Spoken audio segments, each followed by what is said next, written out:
قرآن مجید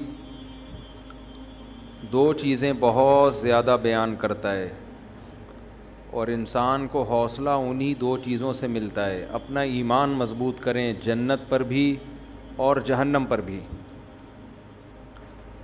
دیکھو یعلمون ظاہرا من الحیات الدنیا، اللہ فرماتے ہیں یہ لوگ دنیا کے ظاہر کو دیکھتے ہیں. یہ جو دنیا کا ظاہر ہے بار بار ہم ان آیتوں میں پڑھ رہے ہیں کہ یہ دھوکہ ہے، یہ ایسے ہے نہیں جیسا نظر آ رہا ہے. مریں گے سب، ختم ہو جائے گا. کتنی بڑی حقیقت ہے یہ.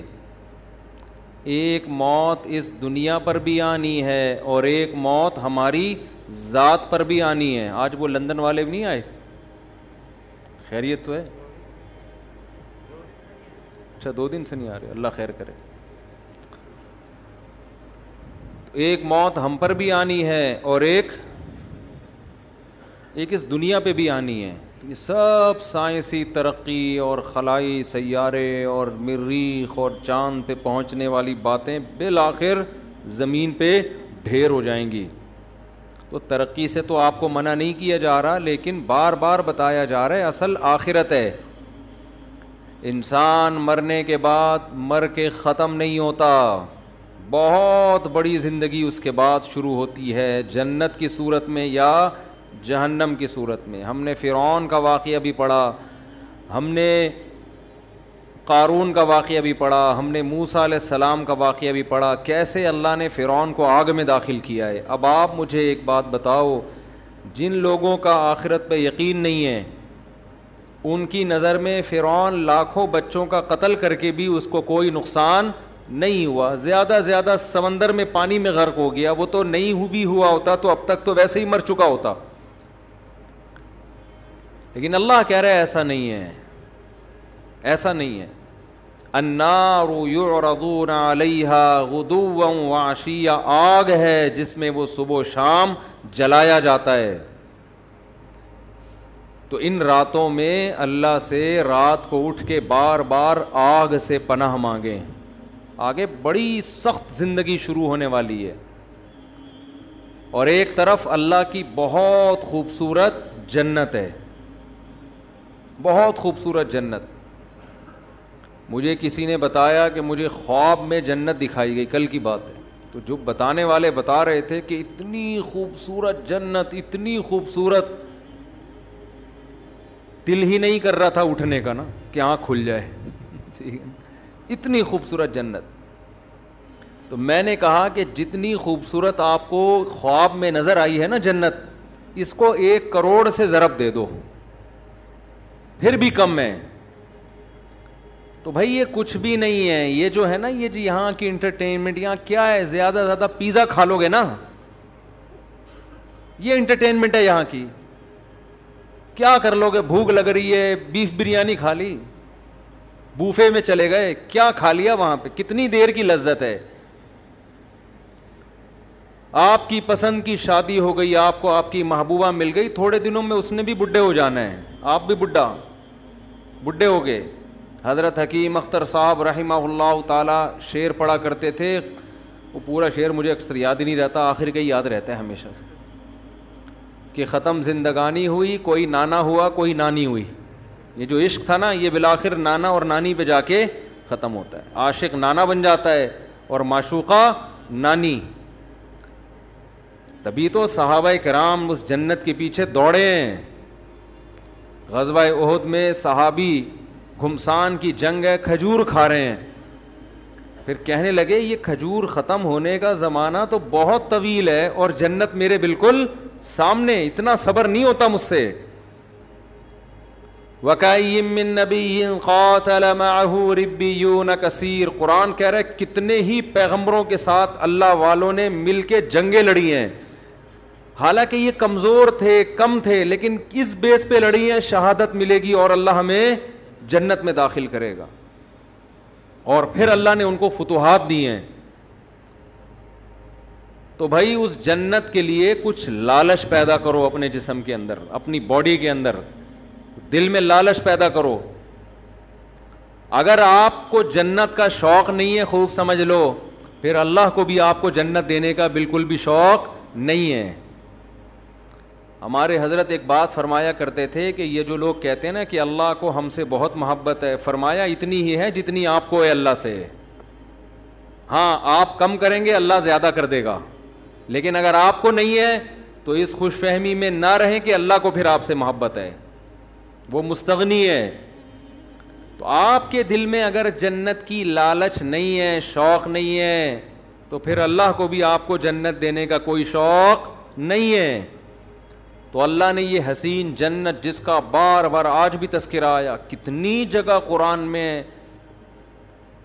یدخلہم جنات تجری من تحتی, یہ تو آپ لوگ کو عربی نہیں آتی پھر بھی سمجھ میں آتا ہوگا نا, تجری من تحتہا الانہار, تجری من تحتہا الانہار, تجری من تحتہا الانہار, کتنی دفعہ یہ آیات آتی ہیں.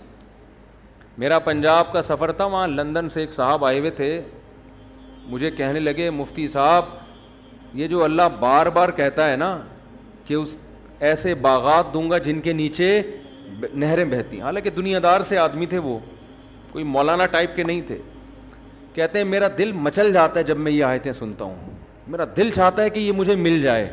ایسے دل سے کہہ رہے تھے نا کہ بعض دفعہ انسان ایسے دل کی کیفیت سے کوئی بات کہتا ہے کہ لگتا ہے کہ یہ زبان سے نہیں بلکہ دل سے کہہ رہا ہے. اس کی واقعی یہ کیفیات بن رہی ہیں. مجھے ان کا جملہ بڑا اچھا لگا, کہہ رہے ہیں یار بار بار اللہ جب بھی جنت کہتے ہیں باغ کو, اور صرف باغ کو نہیں کہتے, گھنے باغات کو کہتے ہیں. بار بار قرآن کہہ رہا ہے یار تھوڑا سا تو سوچ لو, کچھ تو حقیقت ہوگی نا. یہ اللہ الحم سے لے کے والناس تک ہزاروں سینکڑوں بار جنت کا تذکرہ ویسے ہی کر رہا ہے, دینی وینی نہیں ہے بس ویسے ہی. تو اگر یہ ویسے ہی کر رہا ہے پھر تو پورا قرآن غلط ہے, پھر تو اسلام غلط ہے, پھر تو اللہ کی باتیں غلط ہیں. اور اگر اللہ کہہ رہا ہے لیکن ایک بار نہیں, ہر تھوڑی دیر میں آیت آئے گی, اللہ ان کو جنت میں داخل کرے گا جن کے نیچے نہریں بہتی ہیں, اللہ ان کو جنت میں داخل کرے گا جن کے نیچے نہریں بہتی ہیں. تو دل نہیں چاہتا ایک شخص آپ کو آ کے کہے, آفر دے کہ یار تو یہ کام کر لے, میں تجھے ہر مہینے اتنے پیسے دیا کروں گا, ایک بار کہے, 2 بار کہے, 3 بار, تو مجھے 20,000 روپے دے دے, میں تجھے ہر مہینے 3 لاکھ روپے دوں گا. ایک دفعہ کہے گا, 2 دفعہ کہے گا, 3 دفعہ کہے گا, 4 دفعہ, 5ویں 6ٹھی 7ویں 8ویں 9ویں 10ویں 11ویں دفعہ میں تو آپ کے کان کھڑے ہوں گے نا, یار کہیں صحیح تو نہیں کہہ رہا یہ. آپ تحقیق شروع کر دو گے, یار اگر یہ سچ کہہ رہا ہے تو 20,000 میں 3 لاکھ مل رہے ہیں, تو کون پاگل ہے جو نہیں دے گا. تو بھائی اللہ کہہ رہا ہے, وہ آدمی تو پھر بھی جھوٹا ہو سکتا ہے. اللہ بار بار کہہ رہا ہے, یہ میں صرف قرآن میں نہیں کہہ رہا, قل ما کنت بدعا من الرسل, اے نبی ان سے کہہ دیجئے میں نیا نبی نہیں ہوں کوئی کہ میں اس کائنات میں پہلا بندہ پیدا ہوا ہوں جو جنت کی باتیں کر رہا ہوں. میں پہلا تھوڑی ہوں, مجھ سے پہلے موسیٰ یہ باتیں کر کے گئے ہیں, داؤد یہ باتیں کر کے گئے ہیں, سلیمان یہ باتیں کر کے گئے ہیں, عیسیٰ نے بھی یہی کہا. آج تورات اور انجیل اٹھا کے دیکھو, اتنی تحریف ہو گئی, جنت کا وہی نقشہ نظر آئے گا جو قرآن بیان کر رہا ہے, اس میں تحریف نہیں ہوئی ہے. جہنم کا وہی نقشہ تورات بھی بیان کرے گی جو قرآن بیان کر رہا ہے. قرآن کہہ رہا ہے قل ما کنت بدعا من الرسل, اے نبی ان سے کہہ دیجئے میں کوئی نیا پیغمبر نہیں ہوں, مجھ سے پہلے سارے پیغمبر یہی باتیں کر کے گئے ہیں, تو کیوں ایمان نہیں لے کر آتے اللہ کی باتوں پر. آپ کہو گے کہ اللہ تو دکھا کیوں نہیں دیتا ایک دفعہ ہمیں. بہت مشکل ہے بات سمجھانا میرے بھائی. آپ کے دل میں یہ بات آ رہی ہوگی اللہ ذرا سی جھلک دکھا دے. چلو میں آپ سے کہتا ہوں تھوڑی دیر کے لیے فرض کر لو اللہ ذرا سا جنت سے پردہ ہٹا دے, اللہ بتا دے کہ یہ الفلاحیہ مسجد کے گیٹ ہے نا, اس کے پیچھے میں نے تھوڑی دیر کے لیے جنت سجا دی, ذرا جھانک کے دیکھ لو. اور ہم نے جھانک کے دیکھا تو ہمیں کیا نظر آیا, ہمیں ایک عظیم دنیا نظر آئی. تھوڑی دیر کے لیے فرض کر لیں ہم دیکھ لیں تو ہمارا ہوگا کیا پھر ہم پھر بھی اسی طرح ڈھیلے رہیں گے ہم جیسے اب ہیں. تھوڑی دیر کے لیے فرض کر لیں کہ ایک شخص کہتا ہے میں نے ایک ایسا باغ بنایا ہے. لوگ تفریح پہ جاتے ہیں نا, چترال جاتے ہیں تفریح کے لیے, اور وہ کیا ہے چترال میں جو ہائٹ کی جگہ ہے ایک تو یار داریل دماغ پہ بھی چشمہ لگنا چاہیے انسان کے, صرف آنکھوں کے لیے نہیں ہو. وہ اسکردو جاتے ہیں اور سوات مردان جاتے ہیں, کاغان ناران جاتے ہیں, تو جو جا کر آتا ہے اپنے دوستوں کو ایسی لمبی لمبی پھینک کے بتا رہا ہوتا ہے ابے یہ, حالانکہ ہوتا بھی ہے خوبصورت علاقے ہیں, لیکن تھوڑا اور زیادہ کر کے بتا رہا ہوتا, کیونکہ یہ گیا نہیں ہوتا نا اس کو شو مارنے کے لیے. ہم بچپن میں تو ہم ایسا بہت کرتے تھے, ابے بھائی ایسی چیز ہے, ہم تاکہ اس کو نا تھوڑا سا بھرم رہے ہیں اس کے اوپر, اور یہ احساس کمتری میں مرتا چلا جائے کہ میں کیوں نہیں گیا.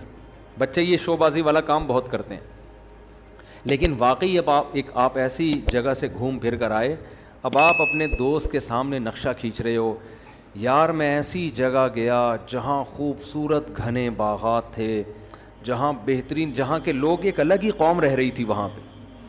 میں نے اس قوم سے انٹرویو لیا, ان کے چہرے بہت خوبصورت, صحتیں بہت اچھی. ان لوگوں سے ہم نے پوچھا تو انہوں نے کہا ہم اس باغ میں لاکھوں سال سے رہ رہے ہیں, ہم پر موت نہیں آتی. یہ ایسا پانی ہے ان چشموں کا جو پی لے تو یہ آب حیات ہے, اسے زندگی میں کبھی بھی موت نہیں آئے گی. کوئی دیکھ کر آئے آپ کے دوستوں میں سے, آپ نے کہا کہ وہاں ایسے خوبصورت باغات, پھل درختوں پہ لدے ہوئے ہیں, اور پھلوں کے بوجھ سے درختوں کی ٹہنیاں زمین کو چھو رہی ہیں, قطوفھا دانیہ, جیسے قرآن نقشے کھینچتا ہے. اور وہاں اتنی خوبصورت عورتیں ان لوگوں کی قوم میں جو ان کو ملی ہیں نکاح کرنے کے لیے, شادی کرنے کے لیے, اتنی خوبصورت عورتیں ہیں, یرا مخ سوقہما من وراء اللحم, کہ ان کی پنڈلیوں کا گودا بھی ان کی کھال سے نظر آتا ہے, ایسی شفاف اسکن ہے ان کی. جب نبی نے بتایا نا صحابہ کو کہ اللہ نے جو یاقوت اور مرجان سے زیادہ خوبصورت حوریں جنت میں پیدا کی ہیں, ان کی جو پنڈلیوں کا گودا ہے وہ بھی باہر سے نظر آئے گا, اتنی ٹرانسپیرنٹ اسکن ہوگی ان کی. صحابہ نے عرض کیا یا رسول اللہ یہ کیسے ممکن ہو کہ ایک ہے انسان, حور ہوگی تو انسان ہی نا, کوئی روبوٹ تھوڑی ہے, کوئی مشین تھوڑی ہے انسان, لیکن اس کی اسکن میں اس کی کھال اتنی شفاف, یہ کیسے ممکن ہے؟ تو آپ نے فرمایا کیا تم نے قرآن میں پڑھا نہیں ہے کأنہن الیاقوت والمرجان, میرا رب جنت کی حور کی تعریف کے لیے کہتا ہے جنت کی حوریں ایسی ہیں جیسے یاقوت اور مرجان. تو کیا یاقوت کے پتھر میں موتی میں دھاگا داخل کیا جائے وہ باہر سے نظر نہیں آتا کیا؟ حالانکہ کتنا ہارڈ ہوتا ہے, کتنا سخت ہوتا ہے, اس کے باوجود بھی وہ باہر سے نظر آتا ہے. تو یہ تو دنیا میں اللہ نے ایسی حسین چیزیں, ایسے پتھر پیدا کیے ہوئے ہیں جو اتنے شفاف ہوتے ہیں کہ آپ ان کے اندر ان کا دھاگا نظر آ رہا ہوتا ہے. تو جنت کی حور تو جنت کی حور ہے, یہ تو دنیا میں اس کی مثالیں ملتی ہیں. تو مجھے بتاؤ اگر کوئی آپ کو آ کے بتائے یار ایسا علاقہ دیکھ کے آیا ہوں, وہاں ایسی خوبصورت عورتیں, اور وہاں لوگ کبھی بیمار نہیں ہوتے. جیسے میں گلگت گیا نا تو 80 سال لوگوں کی عمریں, وہاں لوگ بتا رہے ہیں ہم 80 سال نہیں, ہم 80 لاکھ سال سے زندہ ہیں. اور یہاں کے بارے میں رپورٹ یہ ہے کہ یہاں کسی کو موت نہیں آتی. یہاں محبت اتنی ہے آپس میں کہ کبھی کسی کا جھگڑا کسی سے نہیں ہوتا. لا يسمعون فیہا لغوا ولا تأثیما, قرآن کہتا ہے کبھی کوئی بیکار بات, کوئی لغو بات. یہاں تو ایک بیان دو, نیچے کمنٹس میں کچھ اچھے اور کچھ اسٹیبلشمنٹ کا پٹھو. اب اسٹیبلشمنٹ کے تانے کیوں دے رہے ہو؟ اب تو اسٹیبلشمنٹ اس کے خلاف ہے بھائی. ہمیں کہتے تھے نا اسٹیبلشمنٹ کے پٹھو ہیں, یہ حکومت کے پٹھو ہیں. اب تو حکومت بھی گئی, اسٹیبلشمنٹ بھی آپ کے ساتھ ہے. اب اگر میں حمایت کر رہا ہوں تو کم از کم اب تو یہ نہ بولو نا کہ اسٹیبلشمنٹ کے پٹھو ہیں. تو آدمی کی کھوپڑی گھومتی ہے نا کہ یار تم کیا کر رہے ہو, کچھ بولنے ہی نہیں دیتے. آپ تبصرہ کرو لیکن غلط بیہودہ الزام تو نہ لگاؤ نا ہمارے اوپر. تو یہاں آدمی کی کھوپڑی گھومتی رہتی ہے اور پتلا ہوتا رہتا ہے. آج مجھے کوئی کہہ رہا تھا آپ اتنے باریک ہوتے جا رہے ہیں. میں نے کہا بھائی رمضان کا آخری عشرہ چل رہا ہے, اتنے آج بھی میرا عصر کے بعد بھی بیان تھا, افطار سے پہلے. پھر ہم تو افطاری میں 2 نوالے کھاتے ہیں, اس کے بعد تو ہمیں کھانے کا, تراویح کے سے پہلے بیان, اب بیان کے بعد جا کے شاید کھا لوں, لیکن ابھی بیان کے بعد بھی پھر کہیں بیان ہے, پھر اس کے بعد کہیں بیان ہے, تو تھوڑے دنوں میں مفتی صاحب مارکیٹ سے کیا ہو جائیں گے, میرا کرتا اور شلوار نظر آئے گا آپ کو, یہاں پہ بیان ہو رہا ہوگا, آپ اس میں سے کنگھال کے نکالیں گے, مفتی صاحب کو نکالو, اتنے باریک ہو جائیں گے, باتیں 4 شادیوں کی, ٹھیک ہے نا, صرف جذبے رہ جائیں گے, صرف کیا رہ جائے گا, جذبہ. تو ابھی میں سوچ رہا ہوں عید کا چاند نظر آ کے تھوڑی ریکوری ہوگی انشاءاللہ, بیلنس ڈلوائیں گے نا اپنے اندر. ابھی تو بیلنس سارا آہستہ آہستہ کیا ہو رہا ہے, ختم ہو رہا ہے, تو بیلنس عید کے بعد تھوڑا ناقے کریں گے بیانات پہ, ہو سکتا ہے کہیں آؤٹنگ پہ نکل جائیں, کہیں کھا پی لیں جا کے کہیں کچھ. تو لیکن آدمی ہلکا پھلکا ہی اچھا لگتا ہے, جتنا دبلا ہوتا ہے نا آدمی, دیکھنے میں کمزور لگ رہا ہوتا ہے, حقیقت میں وہ اور صحیح ہو رہا ہوتا ہے. میرے تو رمضان میں زیادہ صحیح رہتا ہے آدمی, جتنا کم کھاؤ, روٹی تو کھاؤ ہی نہیں رمضان میں, بس لیمن کا جوس پیتے رہو بیٹھ کے, اس پہ فٹ رہو گے, اس پہ سیٹ ہو جاؤ, ایسا فٹ فاٹ ہو جاتا ہے نا آدمی, ہلکا پھلکا, صحت ٹائٹ ہو جاتی ہے. خیر, تو میں آپ سے عرض کر رہا تھا کہ یہاں ہم الٹی باتیں سنتے رہتے ہیں, دماغ پکتا رہتا ہے, ٹینشن میں جاتے رہتے ہیں. قرآن کہتا ہے لا یسمعون فیہا لغوا ولا تاثیما, کوئی لغو بات, کوئی ایسی بات کبھی سننے کو نہیں ملے گی جسے سن کے آپ کی کھوپڑی گھوم جائے کہ یار تیرا کیا بولا, دل کر رہا تیرے رکھ کے ایک چماٹ لگاؤں میں. یہ ہوتا ہے نا یہاں پہ, سب محبت کی باتیں. جب ملیں گے سلام کے ساتھ ملاقات, وآخر دعواہم الحمد للہ رب العالمین, جب رخصت ہوں گے تمام تعریفیں اس اللہ کے لیے, منہ سے اچھی بات نکالیں گے لوگ, محبت ہوگی آپس میں, بازار لگیں گے, مارکیٹیں لگیں گی, خرید و فروخت کا اپنا انسان کا ایک نشہ ہے شاپنگ کرنے کا, تو چہرے رونق ہو جائیں گے. اب بتاؤ کوئی ایسی جگہ دیکھ کر آئے اور کوئی نقشہ کھینچے کہ یار میں ایسی جگہ دیکھ کر آیا ہوں جہاں ایسی خوبصورت عورتیں اور ایسے خوبصورت محلات ہیں, بے جوڑ موتی کے محلات, غرف مبنیۃ, اللہ کہتے ہیں بالا خانے ہوں گے جنت میں. بالا خانے کسے کہتے ہیں,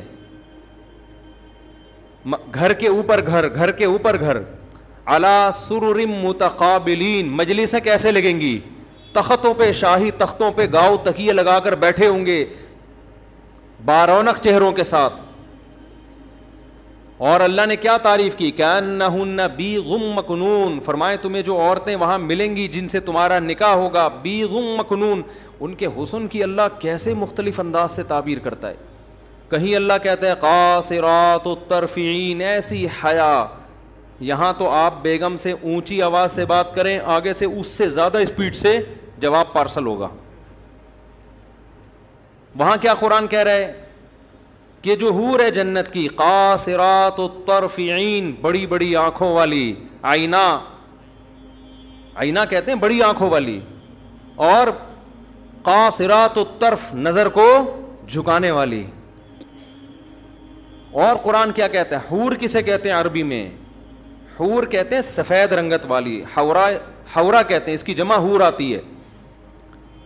اس کی آنکھوں کی سفیدی انتہائی سفید, اور اس کی جو آنکھوں کی سیاہی ہے, جو پتلی ہے وہ انتہائی سیاہ. کیسے اللہ تعالیٰ اس کے حسن کا نقشہ کھینچتے ہیں. اور قرآن کیا کہتا ہے, ایسی شفاف, کأنہن بیض مکنون, جیسے چھپائے ہوئے انڈے ہوتے ہیں نا, پرندہ گھونسلے میں انڈے دے کے اس پہ گھاس ڈال دیتا ہے کہ اس پہ گرد و غبار نہ آئے. تو اللہ کہتے ہیں میں نے ایسے ہی ان حوروں کو جنت کے مشک و عنبر کی مٹی سے بنا کے خیموں میں محفوظ کر دیا ہے. لم یطمثہن انس قبلہم ولا جان, کوئی انسان اور جن ایسا نہیں ہے جس نے ان کو کبھی چھوا ہو اس جنتی سے پہلے. جنتیوں کے لیے اللہ نے محفوظ کر دی ہیں. اللہ کو پتہ ہے یہاں کون جنت والے اعمال کر رہا ہے, اللہ ان اعمال والوں کے لیے پہلے سے ان کے لیے انتظام کر کے رکھا ہوا ہے اللہ تعالیٰ نے. انا انشأناہن انشاء, اللہ فرماتے ہم نے ان کو اسی مٹی سے بنایا ہے. فجعلناہن ابکارا, ہم نے ان کو ہمیشہ کے لیے کنوارا بنا دیا, ہمیشہ کے لیے. تو کتنی اللہ قرآن میں تعریفیں کر رہا ہے. پھر جنت کی شراب کی تعریف قرآن کرتا ہے, لا یصدعون عنہا ولا ینزفون, ایسی شراب کی لذت دنیا کی شراب سے بھی زیادہ, لیکن نہ اس سے سر میں درد ہوگا اور نہ بہکی بہکی باتیں کرے گا. فیہا انہار من ماء غیر آسن, 4 نہریں اللہ نے جنت میں ذکر کی ہیں. ایک نہر ایسا پانی جس کا ذائقہ کبھی متغیر نہیں ہوگا, ایک سفید دودھ کی بہتی ہوئی نہر, ایک شراب کی بہتی ہوئی نہر. جہاں شراب کا تذکرہ آیا لذۃ للشاربین, فرمایا ایسی شراب جو پینے والوں کے لیے لذت کا سامان ہوگا.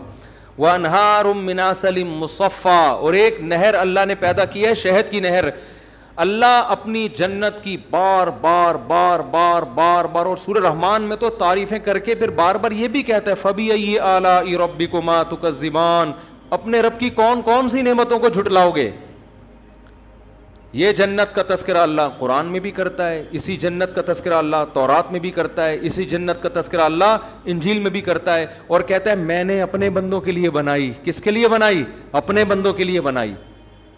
تو اللہ بار بار کہہ رہا ہے میں نے اپنے بندوں کے لیے جنت بنائی, میں نے اپنے بندوں کے لیے جنت بنائی. انکا لا تجوع فیہا ولا تعرا, نہ بھوک کی تکلیف ہوگی اور نہ لباس کی پریشانی ہوگی. جنت میں جو کھانا کھائیں گے بھوک کی تکلیف کے بغیر, صرف لذت کے لیے ہوگا وہ کھانا. کیسی اللہ نے نعمتیں بیان کی. وَلَحْمِ طَيْرٍ مِّمَّا يَشْتَهُونَ, جس پرندے کا گوشت کھانے کا دل چاہے گا وہ کھاؤ گے. سورہ دہر اٹھا کے دیکھیں, اللہ فرماتے ہیں اِذَا رَأَيْتَهُمْ حَسِبْتَهُمْ لُؤْلُؤًا مَّنْثُورًا, خوبصورت بچے خدمت کے لیے, اتنی بڑی تعداد میں آپ کی خدمت کے لیے, حالانکہ وہاں خدمت کی ضرورت نہیں ہے, لیکن اللہ نے آپ کی انٹرٹینمنٹ کے لیے, کہ انسان کو نا مزہ آتا ہے کسی سے خدمت لیتے ہوئے, آرڈر چلاتے ہوئے, ابے یہ لے آ جا کے. آپ نے دیکھا نا وہ مکینک کیسے کام لیتے, چھوٹے پانا لے کر آ, چل چھوٹے وہاں سے ٹائر اٹھا کے لا. وہ چھوٹا گنجا ہوتا ہے, اس کے چپت بھی پڑتی رہتی ہے سر پہ, اور اس کو ٹنڈ بھی کروا کے رکھتے ہیں. اکثر میں نے دیکھا ہے وہ بچے جو کام کر رہے ہیں نا وہ گنجے ہوتے ہیں, ان کو میں کہتا ہوں بال تو رکھو, کم از کم چپت لگے گی, تھوڑی تکلیف کم ہوگی اس سے. انسان کی ہے کہ بھئی وہ چودراہٹ چاہتا ہے. تو قرآن کہتا ہے ایسے پیارے خوبصورت بچے خدمت کے لیے, ان کا قرآن نے نقشہ کھینچا ہے. اِذَا رَأَيْتَهُمْ حَسِبْتَهُمْ لُؤْلُؤًا مَّنْثُورًا, جب تم ان کو دیکھو گے ایسے لگے گا موتی ہیں بکھرے ہوئے. جیسے تسبیح خوبصورت دانوں والی ٹوٹتی ہے اور کیسے موتی بکھر جاتے ہیں, ایسے وہ خوبصورت بچے جنت کے اندر بکھرے ہوئے ہوں گے. ایک روایت میں آتا ہے جو جنت اپنی آنکھوں سے دیکھ لے اس کو دنیا جہنم لگے گی. یہ جو دنیا ہم جہاں بیٹھے ہوئے ہیں نا, جیسے جو لوگ امریکہ یورپ سے آتے ہیں نا, کراچی آتے ہیں, گلی میں آتے ہیں. کل ایک صاحب مجھے کہنے لگے کہ میں کینیڈا جا رہا ہوں, 5 سال بعد میرا ارادہ ہے واپس پھر یہیں اسٹے کروں گا, میں بس 5 سال میں اتنا کما لوں گا پھر یہیں آؤں گا. میں نے کہا 5 سال کے بعد آپ یہاں آؤ گے مگر آپ کا یہاں دل نہیں لگے گا, کیونکہ آپ نے کینیڈا دیکھ لیا ہوگا, آپ کو یہاں گٹر کے ڈھکن ہضم ہی نہیں ہوں گے آپ کو یہاں, پھر یہاں ٹریفک, پھر گاڑیاں. تو میں نے کہا یا تو جاؤ نہیں, اسی گندگی میں گزارا کرو, کیونکہ اس گندگی میں بہت سی اچھائیاں بھی ہیں. مذہب محفوظ ہے یہاں پہ, سستائی ہے وغیرہ وغیرہ, بھی میں اس ٹاپک پہ نہیں جاتا. بہت سی خوبیاں ہیں, تو یہ گٹر کے ڈھکن وکن برداشت کر لو, آپ کا امیون سسٹم اتنا اچھا ہو جائے گا یہاں پہ رہ کے کہ کسی دن گٹر میں گر بھی گئے نا تو اگلے گٹر سے نکلو گے زندہ سلامت. ایسا سسٹم ہو جاتا ہے یہاں پہ, وہاں سے نکلنا بھی ضروری نہیں ہے. اگر آپ چلتے چلتے اگلے ڈھکن اور اگلے سے نکل جاؤ گے, کیونکہ ڈھکن وہاں بھی نہیں ہوگا, یعنی یہ بھی ٹینشن نہیں ہے کہ میں یہاں سے آگے چلا گیا, پیچھے سے پانی کا پریشر آیا, نکلوں گا کہاں سے, کوئی بات نہیں, اگلے ڈھکن سے نکل جاؤ آپ. تو روایت میں آتا ہے کہ کوئی یہاں آ کے کوئی جنت میں یہاں آ کے دیکھ لینا تو اسے یہ کیا لگے گی دنیا, جہنم. تو اللہ اتنی تعریفیں کر رہا ہے. ان للمتقین مفازا, جو لوگ پرہیزگار ہیں, گناہوں سے بچتے ہیں, انٹرنیٹ پر بیہودہ فلمیں نہیں دیکھتے, اگر کبھی غلطی ہو رب کو منا کے رو کے منا کے توبہ کرتے ہیں, نظر کی حفاظت کرتے ہیں, یغضوا من ابصارہم, سود نہیں کھاتے, کسی کی غیبت نہیں کرتے, کسی پر بہتان نہیں لگاتے. بہتان میں یہ بھی ہے سیاسی اختلافات میں مخالف پر بے جا الزامات لگانا, یہ بھی بہتان تراشی میں داخل ہے. آپ کسی سیاسی جماعت میں بغیر دلیل کے اپنے لیڈر کے کہنے پہ دوسرے کے لیڈر کو برا کہنا شروع کر دیں, یہ کوئی دلیل نہیں ہے کہ میرے قائد نے بولا تھا کہ ایسا ہے تو آپ نے بھی بول دیا ویسا ہے. آپ کے قائد کی کیا دلیل ہے آپ کے, وہ تو اپوزیشن میں, وہ تو بولیں گے ایسا ہے. قرآن بار بار کہتا ہے کسی پر بہتان نہیں لگاتے جب تک کوئی یقینی دلیل نہ ہو. کسی پر بہتان نہیں لگاتے, غیبت نہیں کرتے, رشتہ داری کو جوڑتے ہیں. او بھائی تمہیں دنیا ایسا انعام نہیں دے سکتی. دیکھو اللہ ہمیں جو نیک اعمال کا کہہ رہا ہے نا, وہ اللہ اس لیے نہیں کہ ہم ایک دوسرے کو خوش کریں, اس لیے کہ ہم کس کو خوش کریں, اللہ کے لیے. میرا رب اگر مجھے کہتا ہے میں اپنے باپ کو نہ ستاؤں, میں اپنے باپ کی اطاعت کروں, تو رب باپ کے لیے نہیں کہہ رہا, رب کس کے لیے کہہ رہا ہے, اپنے لیے, کہ میرا حکم ہے ماں باپ کی خدمت کرو. اس کا بدلہ ماں باپ نہیں دیں گے, کون دے گا, میں دوں گا. جو مذہب کو نہیں مانتے وہ ماں باپ کی خدمت کا بدلہ کس سے مانگتے ہیں, ماں باپ سے مانگتے ہیں. جو مذہب کو نہیں مانتے, جنت جہنم کو نہیں مانتے, باپ اگر اولاد پر احسان کرے گا تو اس کا بدلہ کس سے مانگے گا, اولاد سے, وہ اللہ سے بدلہ نہیں مانگے گا. جو مذہب کو نہیں مانتے وہ غریب پر احسان کریں گے تو اس کا احسان کا بدلہ کس سے مانگیں گے, غریب سے. گوروں نے کتاب لکھی ہے کہ دنیا میں جو بھی اچھا کام کرتا ہے اس کا حق ہے کہ اس کو دنیا میں پیسوں کی صورت میں بدلہ دیا جائے. یہ گورے کہتے ہیں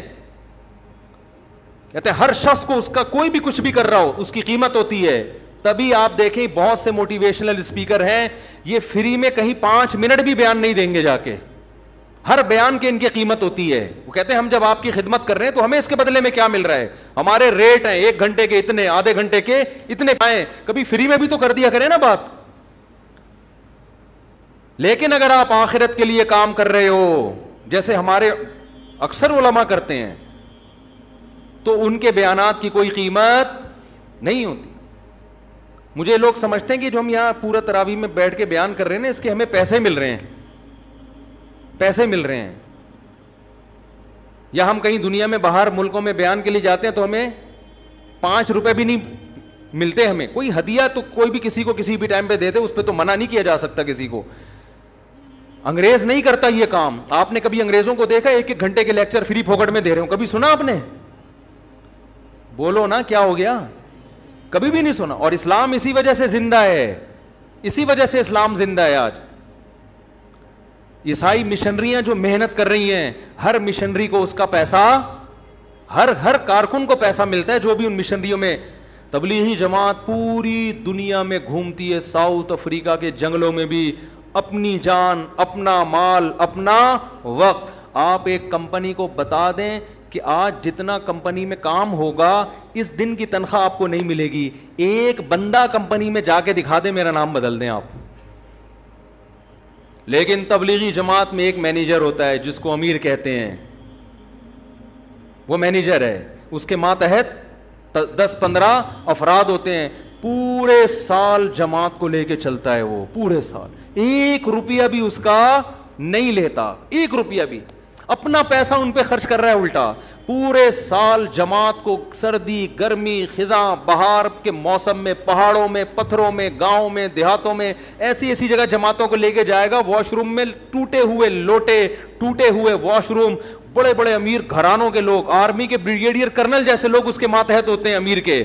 اور وہ امیر وہ 5ویں پاس بھی نہیں ہوتا. کیسے بہترین نظام کے تحت پوری سال جماعت کو گھما کے واپس لے آتا ہے. جب واپس آتا ہے تو کوئی ہار پھول لے کے استقبال کے لیے کھڑا نہیں ہوتا کہ اللہ کی راہ میں سال لگا کے آیا ہے. یہ کہاں سے, یہ کیوں ہو رہا ہے بھائی؟ یہ کوئی دنیا میں تصور کر سکتا, کوئی گورا انگریز تصور کر سکتا ہے اس کا؟ یار نہیں سمجھ میں آ رہی نا تو مجھے غصہ نہیں دلایا کرو تم لوگ, تو یوں کر دیا کرو ہاں نہ کچھ منہ ہلایا کرو. میں تو مفتی طارق مسعود صاحب کے بیانات سننے کے لیے youtube.com/مفتی طارق مسعود کو سبسکرائب کریں. اور اگر آپ لائیو ویڈیو کو کبھی بھی مس نہیں کرنا چاہتے ہیں تو سبسکرائب کرنے کے بعد بیل آئیکن پہ کلک کرنا مت بھولیں. جزاک اللہ.